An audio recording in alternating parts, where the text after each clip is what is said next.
My first experience with CASA was I was sitting at the dining room table at my second foster placement, and they told me I was getting a CASA volunteer. And I said, "What is that?" And I was very hesitant because I didn't want another person to be brought in. I had so many social workers and therapists that had already left, and I was like, this person's gonna leave too. Why introduce me to someone new and just put something else on the plate? But eventually, I realized that she wasn't gonna leave, and she was there. And now we have a really strong relationship. CASA is important for kids navigating the court system because they're not alone. They have someone that's in their corner and that specifically advocates for them.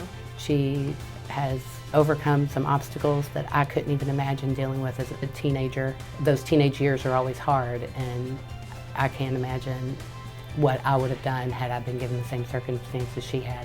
Cindy's proof that consistency exists.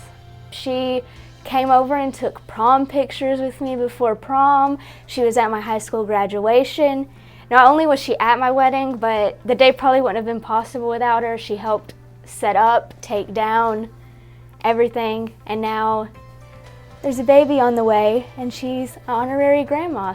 She's really a special girl, wonderful young lady, and thankful I got to meet her. I wish the circumstances would have been different, but I'm just thrilled she's part of my life. I love you, and I'm really, really thankful for you. I love you too.